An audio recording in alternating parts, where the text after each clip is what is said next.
What's going on, everybody? Matt here. Hey, we actually are standing in front of our newest project over on Camborne. Very excited. We just brought you another video. Literally, we took it earlier today of the finished product over at Rugby.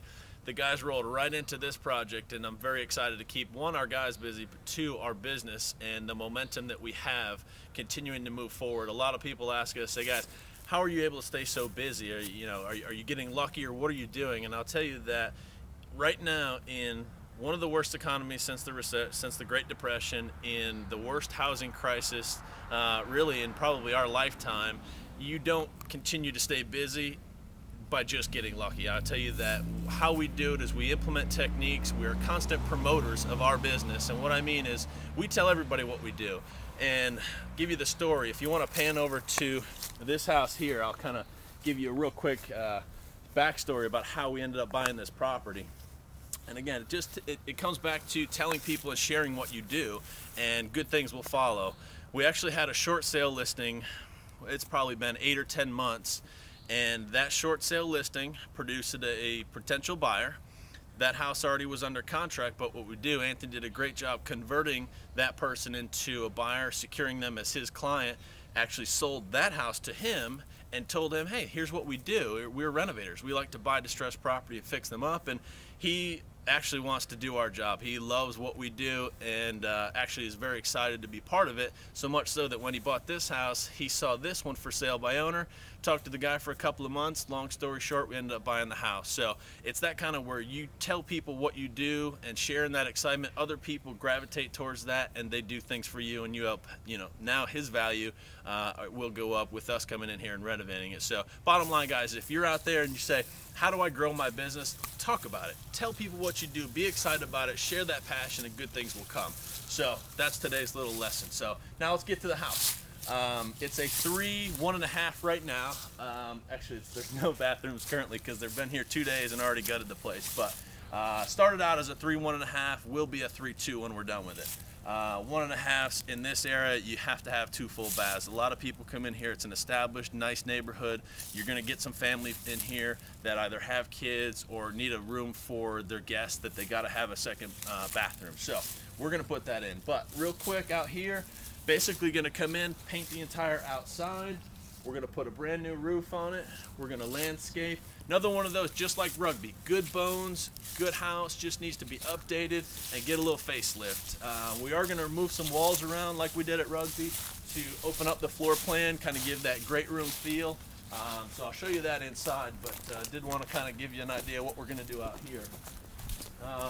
Like I said, the guys have been here actually only about a day and a half, really, and made unbelievable progress. And now we're able to take out all of the walls, get a good look, and see how we want to lay out these bathrooms. So let me give you an idea of what's going on inside. This is kind of a sunroom entryway from when you come up, obviously the driveway. So this would be where most people are going to enter the house. We're going to want to make a big impact in here. So we're going to come in, rip out the old, I think somebody took a kilt, like an Irish kilt, and laid it out and made a rug out of it. But we're going to get this plaid kilt out of here, tile it, paint all of it in here. It's got some really cool windows in that it has all these old, kind of makes it look Victorian windows. And with these, we're going to paint it again. It's kind of a unique feature. You don't see it a lot. So that'll be a neat little thing that we didn't have to add. But a lot of people might look at this and say, let's throw it out. We're going to paint it and reuse it to make the house look cool. In here, obviously, is the laundry. We're just going to continue the same tile that we have in here, paint it, and that's about it. It's pretty simple in there. The big stuff is going to start in this kitchen, living room, dining room combo. 2.5 or a day and a half ago, everything was in here. The yellow well, you get a little sneak peek of it. 1970s retro kitchen, and you got to come in, give yourself a blank canvas now. We already know what we're going to put into it, but we got to figure out the layout. Anthony and I were talking about it, and as opposed to this whole wall is going to be gone. First of all, we're going to vault the ceiling. So not in the living room, but it's going to come over, and actually this kitchen and dining room is all going to be vaulted. We're going to come in with all brand new cabinets, brand new countertops, probably the same things that you saw at Rugby. That color scheme goes together perfect. I originally thought about keeping something where you've got your cabinets and a countertop over here. Anthony said, why don't we do something like we did at Keystone and actually put in an island, because a lot of people like that look and they got a lot of good feedback on that from Keystone. So I think that's what we're gonna do. But this whole thing's gonna be gone. It's gonna open it up. Obviously this is our living room. We're really, at the end of the day, all of this is gone. We're gonna end up with 2, and maybe if we can do it, I don't know structurally, but 1 post. So completely wide open.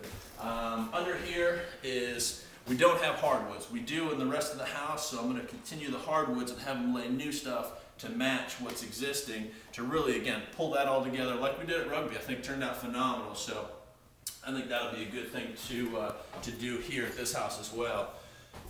Much like, again, Keystone, you find as you do more of these projects, we take little bits and pieces of things that have worked at one house and implement them in our new projects, and we're going to do the same thing here. In that at Keystone, we took out those windows from that kitchen, if you remember, and actually added French doors. We're going to do the same thing here, and that'll allow you a nice kind of entrance or exit to your backyard. We're going to do some cool stuff with the landscaping out there and really make it a kind of a nice entertaining area. So living room, there's really not going to be a whole lot in here. We do obviously need to redo the floors. I'm going to do a cool color scheme. I'm actually going to accent the fireplace and dress that up a little bit. So that'll be really cool.